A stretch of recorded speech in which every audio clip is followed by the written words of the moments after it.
Thanks everybody on the first panel for really fascinating insights. We're going to crack on as we're getting a little behind on the session.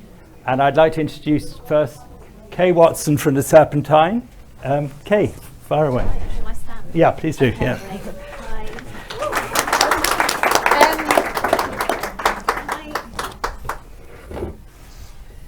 My slides are just aesthetic. They're not really for me to talk to. My name's Kay. I'm Head of Arts Technologies at Serpentine. I've been there for 8 years, leading the Art and Tech programme at the Serpentine. So for those of you who don't know, and maybe people do, we're a public art gallery and charity that's been presenting contemporary art since 1970.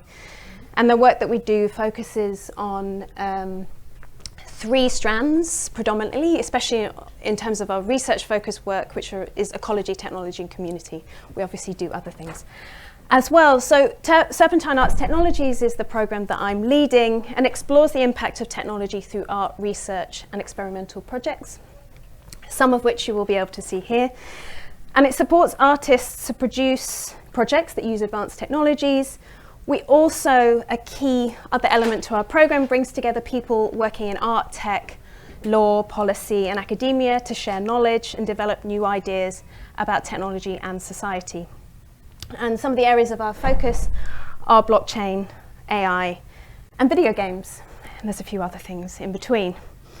We have developed, so I'm really going to focus really on the kind of where I'm coming from in this situation when we're talking about curating, especially collecting in some shape or form. So we have developed 2 main capabilities. On the one hand, commissioning and production is very core, and on the other is R&D and prototyping. So when I'm talking about, I'm glad that works. When we're talking commissioning and production, we initiate and support artists in developing ambitious projects. So key here is the way we work, and there's been a lot of discussion about process actually in the last panel, which I think is especially important. We build teams around projects and we lead on workflows and pipelines, which is quite unusual for a contemporary art gallery to do.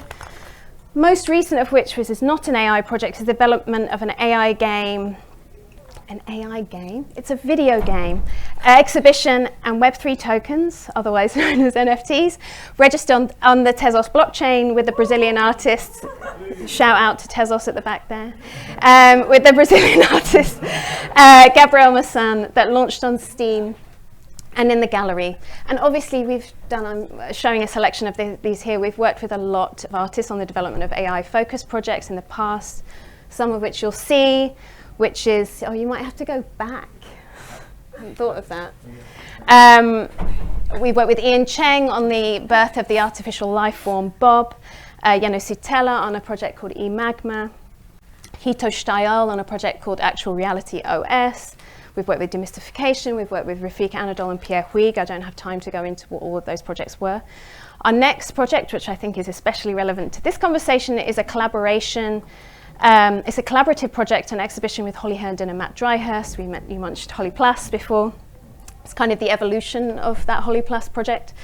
So we're working on the development of a choral AI. We're building that data set by traveling across the UK, recording UK choirs, amateur choirs and professional choirs. We'll be singing new songs. This is a songbook developed by Holly and Matt to train a model or a set of models, all to be decided. And the exhibition is conceived of as a kind of embodied understanding of an AI model in the form of the exhibition. So experiencing the training data, new compositions, then there'll be participatory elements. That's all I can kind of say at the moment, in an environment that's been designed by the designer's sub. But we're also using this project as a way to test out something called a data trust. And that kind of leads me to the second part of what we do, which is R&D and prototyping. It's very core. It's the foundation of our department that develops strategy. We collaborate with policy, academic actors, industry actors. And what this represents is both kind of thought leadership, a word that makes me do this because it's a bit cringy. Convening and building and testing prototype projects that focus on the impact of technology on art, on culture and society. This manifests in a number of different ways now. It's centered around a project of ours called Future Art Ecosystems. It's a project that we describe as building 21st century cultural infrastructure, that is the systems that support the production, distribution and financialization of art and advanced technologies as a whole, while also responding to a broader societal agenda. And this project links to a series of labs. We have a legal lab, which in this context is extremely important, creative AI lab, a synthetic ecologies lab, a blockchain lab that also focuses on DAOs. In terms of our work with AI in this area, we launched a report, what we would call a strategic briefing in March, called Future Ecosystems 4, Art and Public AI. And that report zooms in on the emerging landscape of AI tech as they impact the creative economy and also society at large. Through this research process, we talked to a lot of people from across art, tech, industry and governmental policy. And the publication maps the risks and opportunities in building and integrating AI systems and various elements associated within the cultural domain.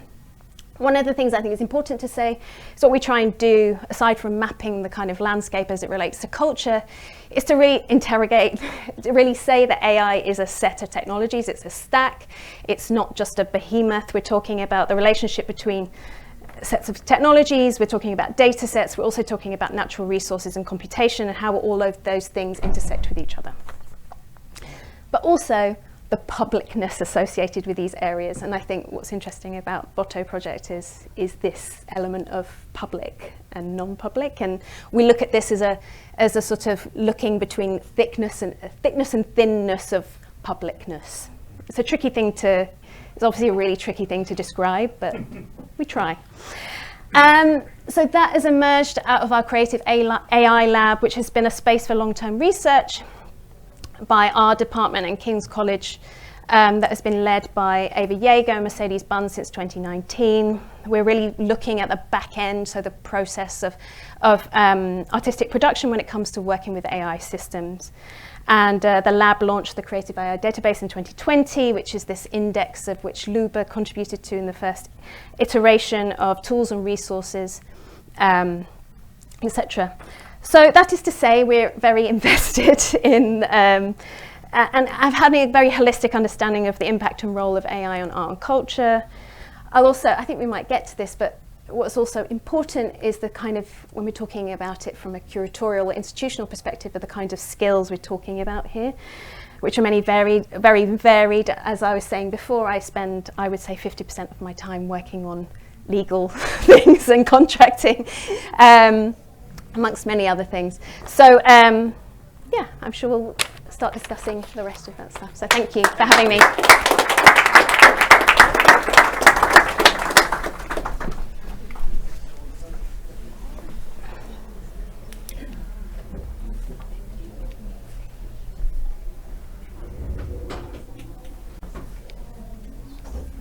Just loads of my slides. Oh, sorry? You just call them. Exactly. Good evening, everyone. Very nice to meet you all. My name is Stefanie. I work for Taex. We're very happy to power this event together with Digital Art Week. Thank you, Verse. It's been already amazing, so interesting, so very happy to proceed further. No clue how to switch on the the presentation. Should I just put? He's going to put it on. He's going to put it on? Amazing. Oops. I have exciting news. I have 3 slides. So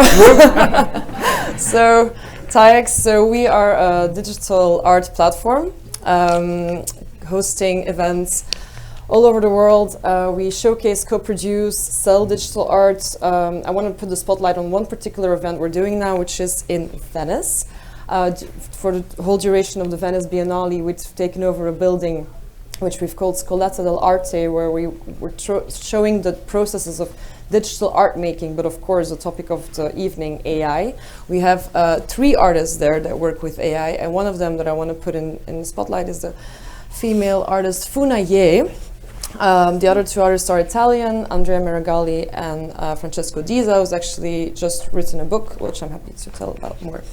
So, Funa Ye is an AI artist. This is a digital portrait of the Shamate, which is subculture in China, and they live in rural areas, and then so they're a bit excluded, and they're very recognizable and distinguished because they have amazing haircuts, very colorful. Their hairstyle is looks a bit like the punk hairstyle, but she used GAN, which Arthur Miller has explained before in his presentation, which is a generative adversarial network, which she fed the machine with the artificial intelligence with photos from the internet taken from the shamanic community, the selfies that they post online, and so she's created this homage to them and by creating actually fake photography with GAN. So yeah, that's please come visit us in Venice. As I promised, 3 slides, so looking forward to the panel. I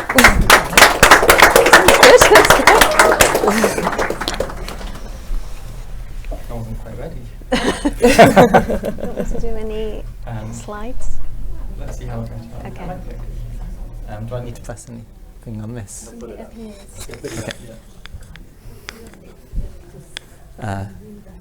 The first things I was going to say were on the screen. So, hi everyone. I'll try and keep this really quick as well, so we can go straight to a maybe longer Q&A.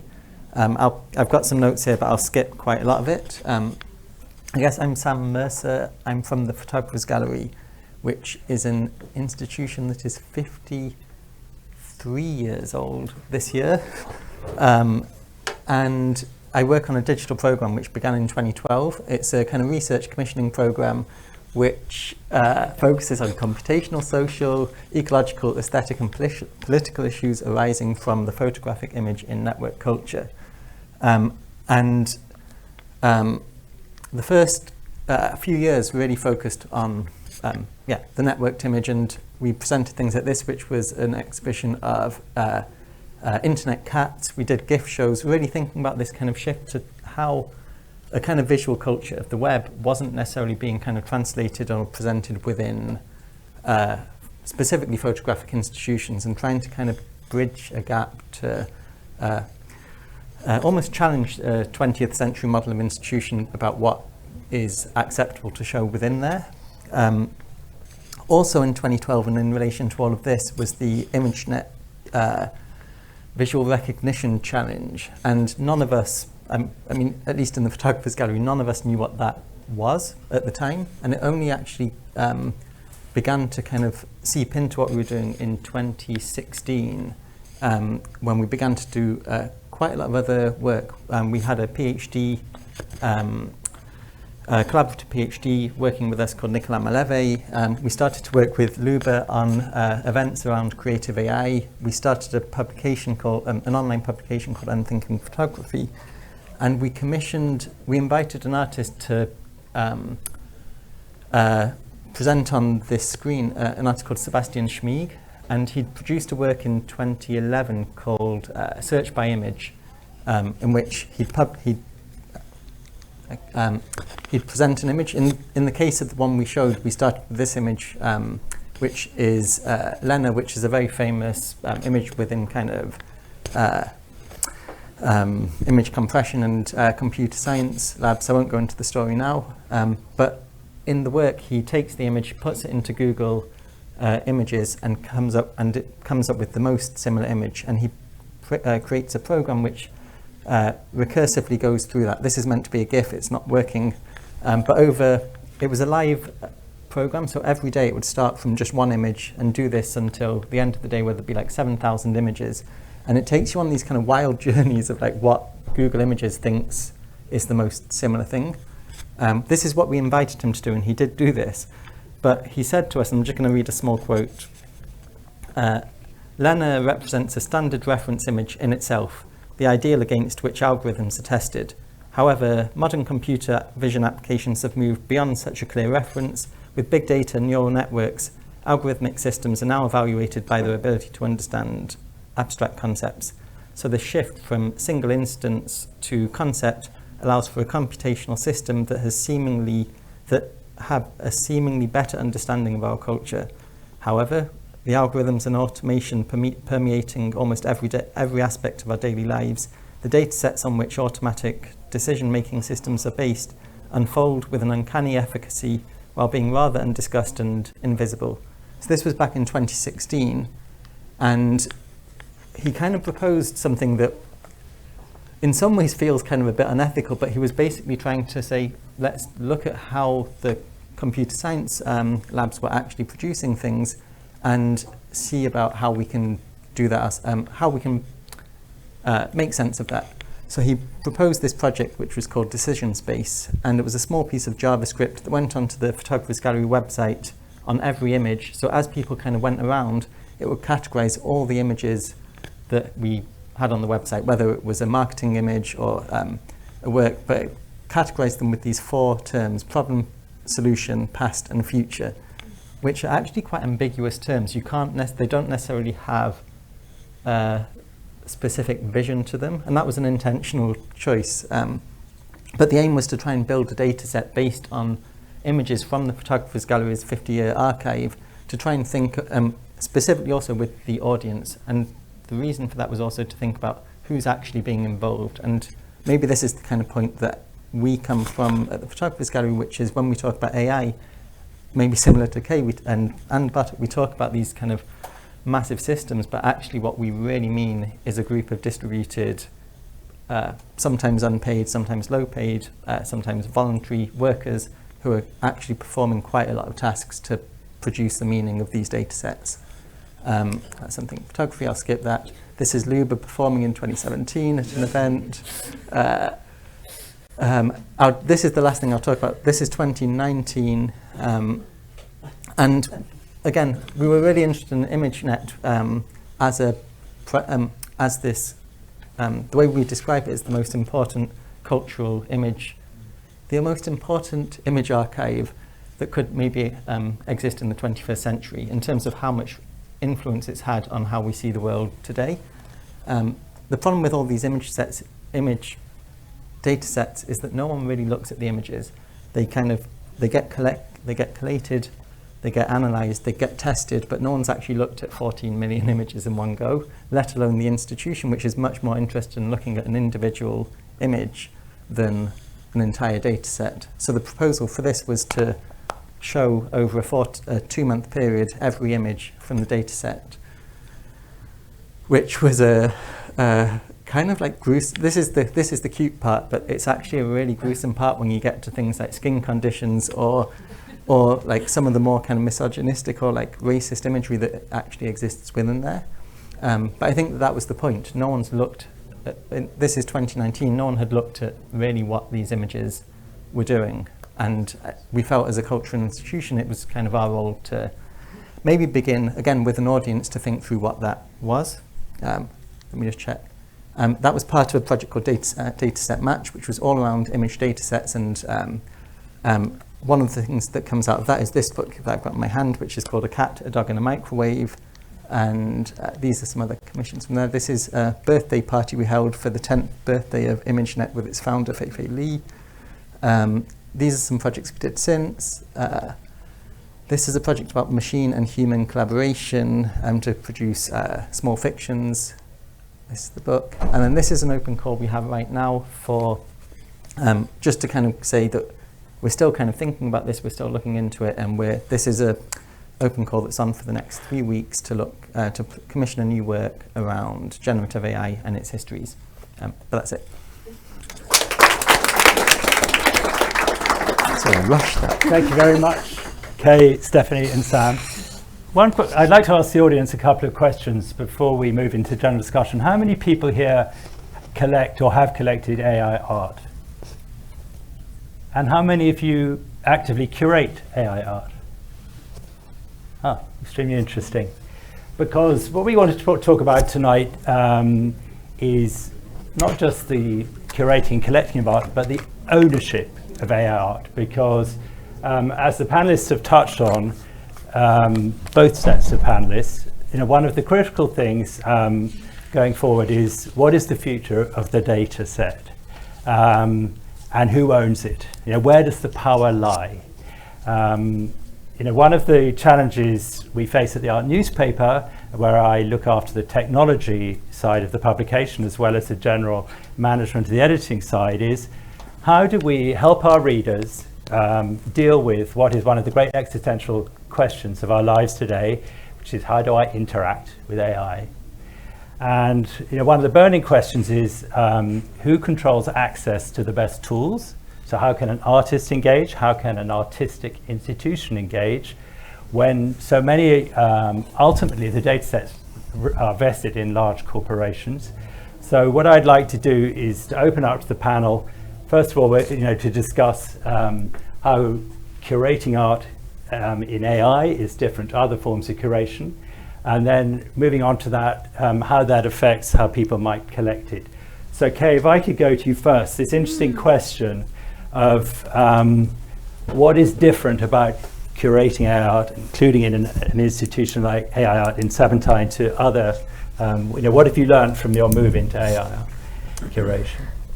I mean, I would not necessarily look at AI art differently to working with other advanced technologies. There are obviously specific things to it, but if I were to think more generally than that, I think what's really, it depends on the kinds of things that you focus on. For us and for me, what is particularly important is our role in the production of these works in order for us to understand what is happening and how these works are developing. So as an institution, we don't just say, we don't commission you and then we present it. We're not just a presenting institution. The idea is that we have inherent knowledge when it comes to how AI systems are developed and disseminated and all these kinds of things. And we also have some interesting legal knowledge that we're developing. And so for us, it's about a collaboration.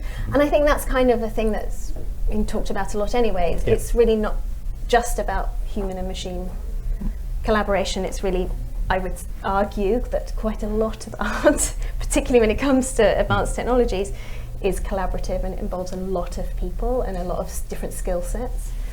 And so there is that kind of process element and how, if I talk institutionally about how institutions support that and support artists to do that, requires a certain skill set to be able to do it. That said, I have sort of said that we don't just present, but with the presentation of these kinds of works, there is also another kind of skill set required. I hope that's helpful as an answer. No, certainly. Because it's quite a big question. Yes, no, but it takes you to the point that one of the interesting things about your recent Refik Anadol show is that he made a point of explaining the process. Yeah. Because AI is an acronym to the general public. How do you make them less afraid, make them engage? First of all, it's the same as the recent raft of excellent publications of NFTs. Robert Alice on NFTs, on process was the key chapter. Make people engage with it. So again, with Refik, he had this amazing data screen so that people would understand how the data was collected, how it was classified, how it was processed, how you get to the end. And that goes to Arthur's point that ultimately art is a process. And so what I'd like to open up, maybe Sam, if you can address, what is it, and Stefanie, what is it about collecting AI art, that we can, how does it differ from other advanced digital art forms? And maybe you'd like to address that. In other words, how do you bring in a new community? Because I think there's an interesting point that people who are engaged with Botto in the early days, you mentioned from the financial community, were, the London financial community is one of the first to engage with Botto. And I wondered if you could open up about how people have, perhaps you've seen different people come into the industry, as it were, through AI art. Okay, yeah, so it's true that the Botto project, actually, I found out not through people that are in art, but people that bought the token, right? Yes. So me working in art, I found out not through people in art, which is really interesting. And I think that with Taex, we're really working all the time on bridging the communities that are from Web3 and NFT, which is actually a word that we don't even use when we talk about digital art, because unfortunately people, they always mix up all the terms. So there's a lot of education that's still needed. And when I tell to people, I used to work in art, now in digital art, oh, NFTs. And they're so proud. They said the word, it's done, there they go. And I try to say, well, NFTs is on the blockchain. It's a way to sell digital art. It's a proof of ownership, transparency. But it's like you sell houses and people say, oh, you bought a contract. And I say, no, you didn't buy the contract. You bought the house. So it's a bit the same thing. And I think in general, what we try to do is to really put the accent on the art and not the technology. But but then when selling, it's part of what we do. We actually also love to showcase, as I said, with the show in Venice and participating in art fairs. We will be in Art Basel. So for those who are coming, we'll be happy to see you there as well. And I think that I went to New York now recently, and I saw the Harold Cohen show. It was on till the 19th of May. I don't know, does anyone see the Harold Cohen? Yeah, it was brilliant, right? And it's so cool to see how they've curated it, and they really show, I mean, he's the pioneer, right? The first artificial intelligence in art making. And it's amazing to see how it's in the Whitney and everyone can come and see the process, and it's very well curated because you see the projection on the wall of how the artificial intelligence is adding on. And so Harold Cohen was a very good painter, he's an established British painter, and he thought that actually to be able to understand painting even more, he had to put the code in a software, and then the machine could in the end even teach back to him, which was an interesting dialogue. And so in the end, you do have this result of a genius that is, and in the complementary of what we were talking about, actually, I also wanted to say that at one point he started with the abstract and then went to the figurative.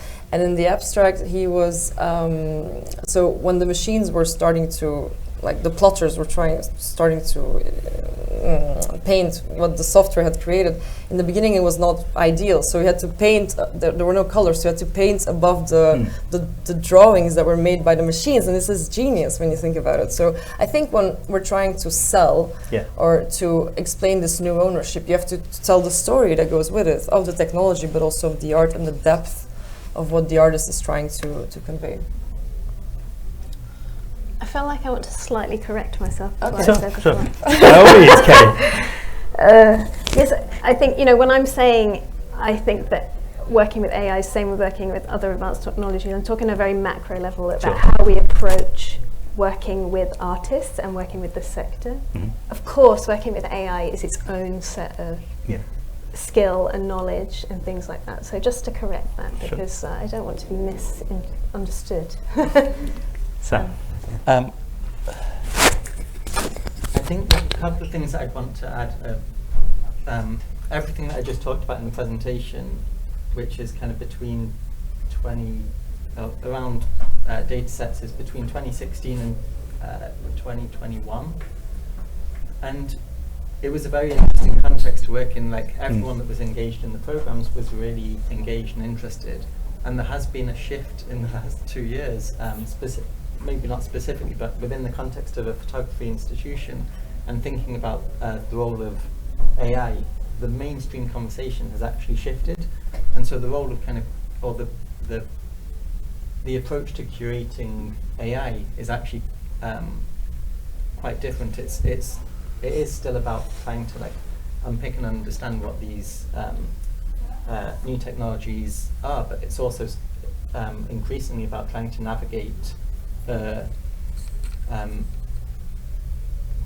wider context and frameworks that photographers and maybe audiences are beginning to understand about what AI is, whether that's this kind of the understanding of image theft, or whether it's a more kind of ecological approach, which is something that I think is kind of the project we did following Dataset Match was a project around the ecological sides of specifically digital art and the effects that of an ever increasing mass of images that we're all feeling compelled to produce and work with. And it's quite hard to kind of think through how to navigate those systems. So that's something I'd say that the context is kind of the context and the ecological sides are the main approaches we're currently taking. The other thing that I would say, we had a conference at the gallery with the University of Westminster last week, And at the very end, someone said something, which is something I think we've been talking about at the gallery in this program, but also probably in a room like this, which is that within photo education, it feels quite limited. And there's people, I think you mentioned it, and some people at the conference were also talking about it, but like the conversations that are happening between the photography and the art world and the computer science world and the people that are producing data sets, people producing algorithmic systems, there needs to be like a much closer connection between what those are at an educational level and at an earlier stage. And I think that's something that we're beginning to try and think and address from like a program and a curatorial side. Well, that brings us to an interesting point is, Kay, perhaps if I could start with you again. How do you think that curators in the way of art institutions should be planning to work with the data they have?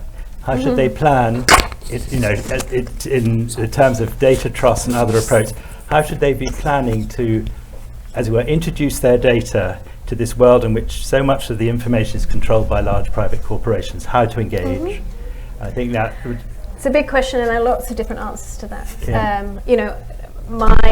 Our approach generally is that we feel art as a sector has a very important role to play in relationship to tech, academia, policy, in how these things play out. We think it's a really vital site of experimentation, both in the way that artists work with the technologies and otherwise.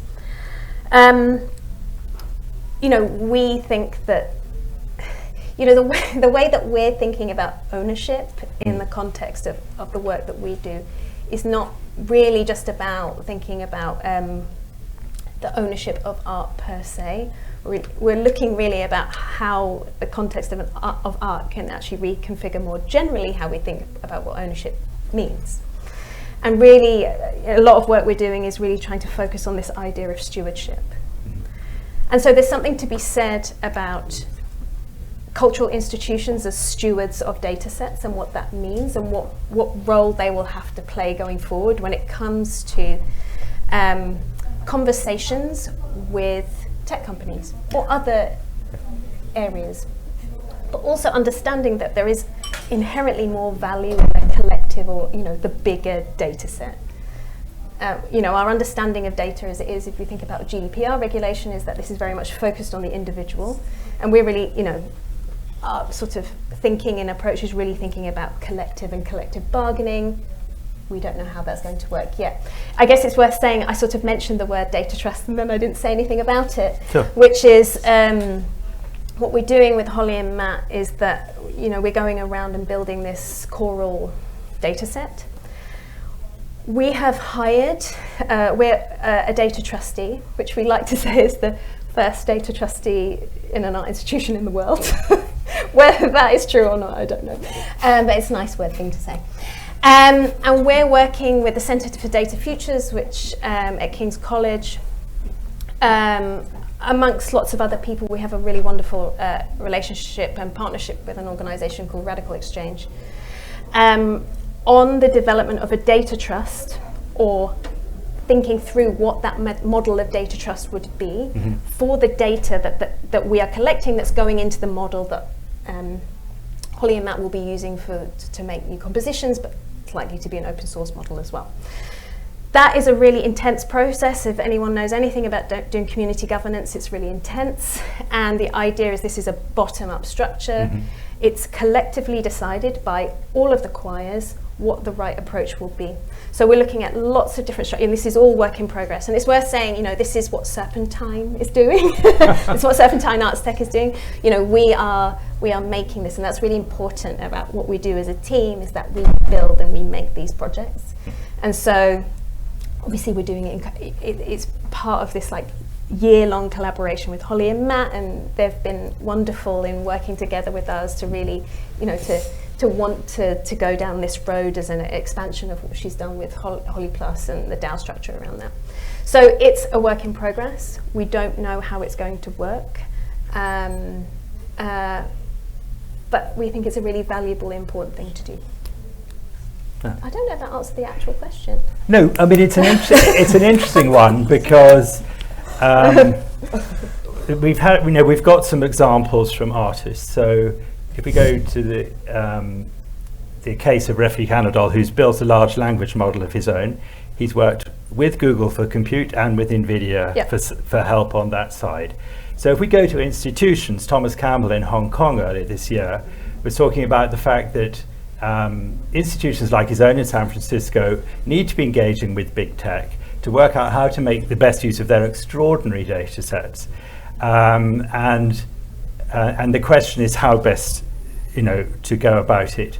And I mean, it's a fascinating challenge because, we've got lessons in the past about unintentionally handing over copyright, say even on your email, even on your drive. And I wondered, Sam, about, from your knowledge of, we were talking earlier about museums that have extraordinary data sets. For example, the Victoria and Albert Museum with photographs. There are other examples. What thoughts you might have about, what is the way forward for an institution, to plan, a sensible trust of their own. What if if there was a museum curator now, what would your advice be for them now? For how to how to engage the collections they already have. Yeah. I mean, I still this kind of mode that I guess is 10 years ago, which I think Mario benefited from a lot with a lot of his works. I remember he did a project at the British Library, which using a lot of their data sets as well. And I think I'm all for the model of a Creative Commons or like a public ownership of out of copyright works. I think that maybe there was a bit of a what's the word I'm looking for? An imbalance of power or understanding in terms of what the images could actually have been, or how people might use them at the time. But I think in practice it was a good thing. I don't know if I've got any other kind of specific... No, sure.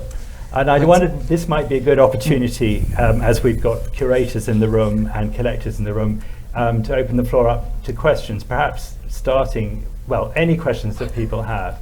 But this question of, Simon, fire away. I'm really glad we're talking about the underlying systems. Yeah. And I mentioned transductive art earlier, which is to assess these systems based on how they transform an input into an output and what that transformation is.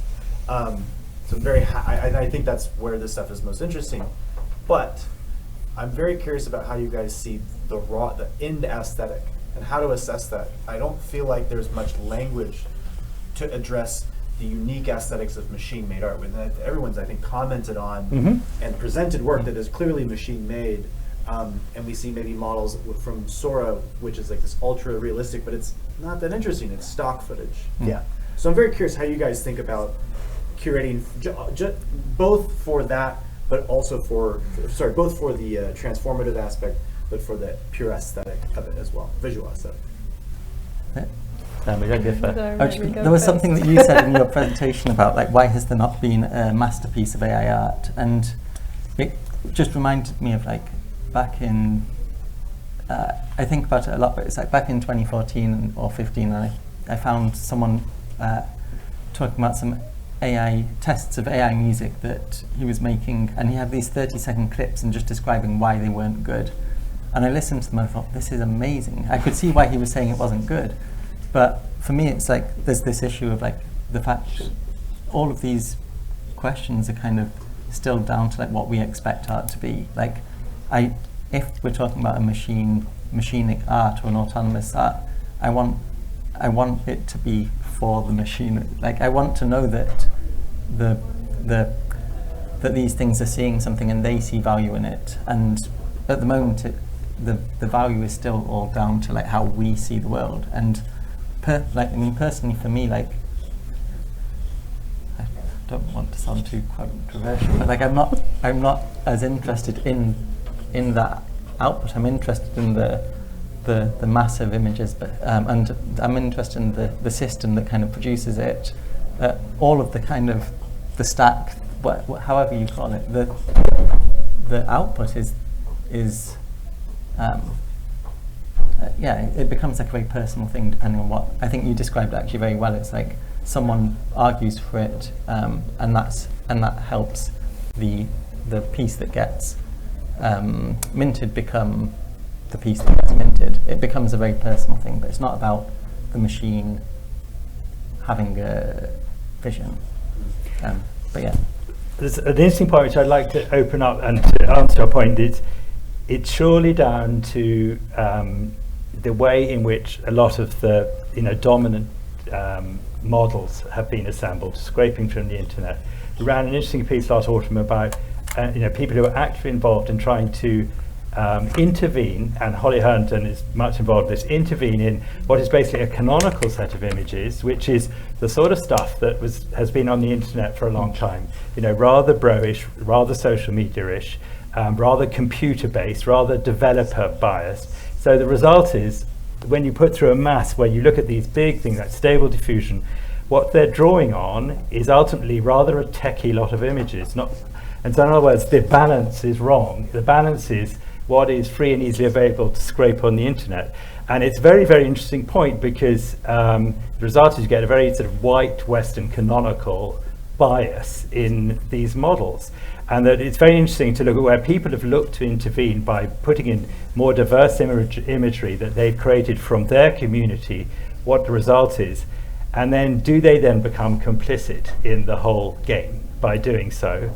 But I wonder if, because this is a thing that has bothered me a lot, I wondered if, is it that we need new data, new approach to data sets? I just think it's got a long tail and it's going to take a time. And the question is, if you have more, if museums are more engaged, as it were, because interestingly, what Rafik is doing, with this large nature model was natural history museums around the world, phenomenal databases, also oral. If you could get the equivalent from the fine art world, I think you're going to see a change. But it seems to me like it's like a sort of massive, long, it's like a flow in a stream of information that's just got to come through, so that what we see is something more beautiful and sophisticated, please, will come through. And I wondered, if thoughts on that. Well, I think it's all about engagement, right? I think what Bodo did amazingly well is like creating that interest. You buy a token and you become part of the community, you have a say, you see the result of your say, it's not something abstract. I mean, you might not know exactly who influenced which part of the painting, but I think it's all about intention, right? So where intention goes, energy flows, I always say. So the same with these databases, it's all about engaging the community, making them feel part of it, and that's how you can get the database in creating a new artwork or putting it out there, like Rafik did with nature, because we all have a connection with nature. It's a universal theme. With fine art, there's different themes, different periods, different interests. Not everyone even likes the same colors. So you need to find systems, classification systems that engage all people, that can all be interested and have an increased interest in art as a result. I mean, it's a very big question, because I think I'm not particularly interested myself in just like a formal, analysis of individual works based purely on aesthetics. But the aesthetic dimension is obviously an important part of it, of course.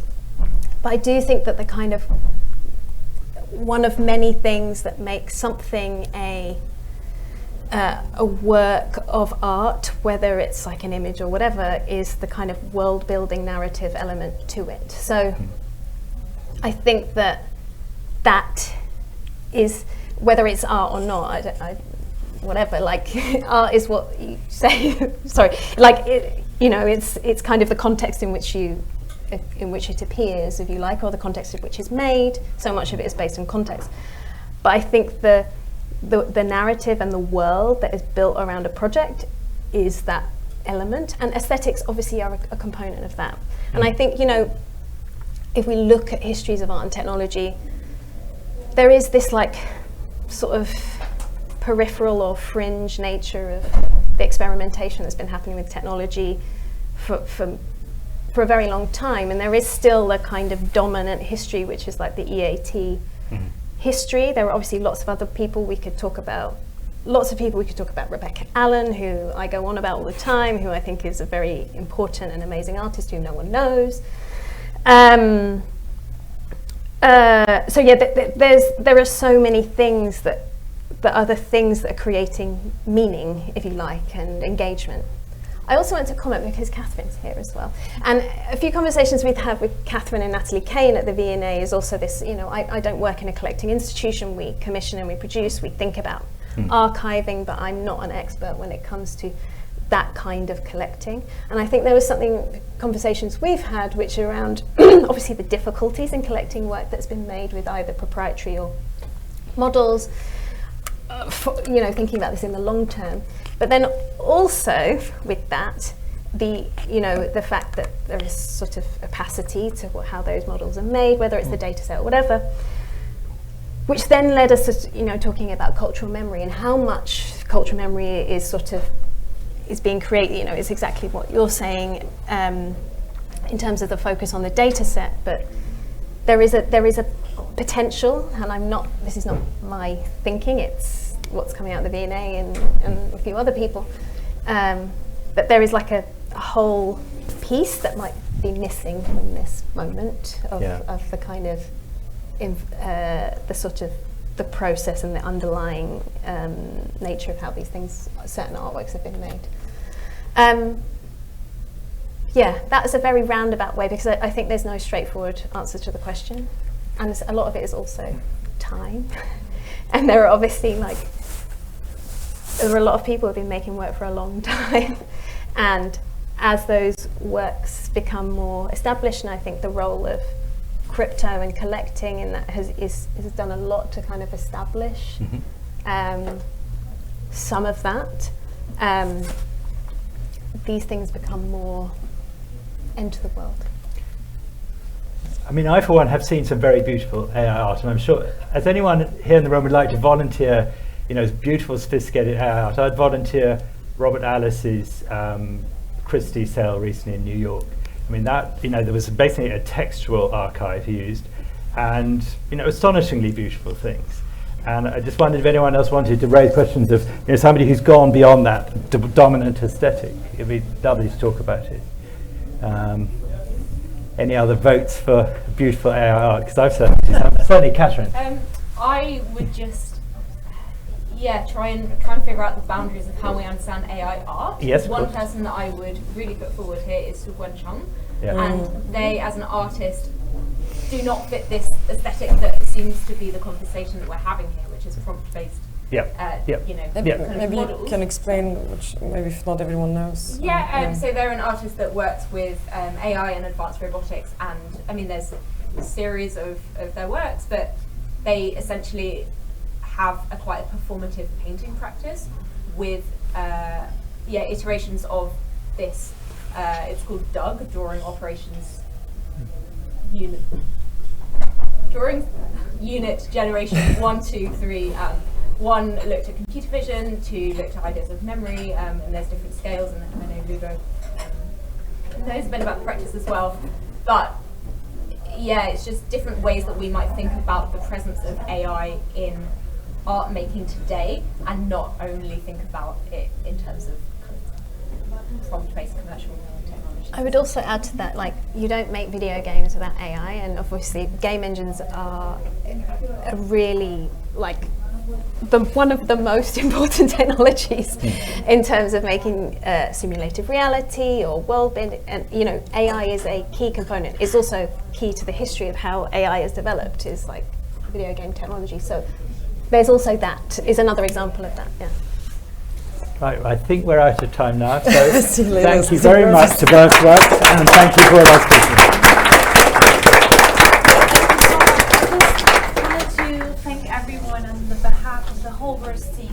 For making me here this evening. A huge thank you to all my amazing speakers and moderators. A big thank you also to Taex and Digital Art Week for partnering with us on this event. And thank you so much. I really feel like we skimmed the surface, and there's so much more that we need to unpack. So I'm sorry sorry this was quite short, but I really think this is a series that we're going to continue doing over time. So thanks for coming, and yeah, hope to see more of you very soon. Thank you. Thank you, Leila.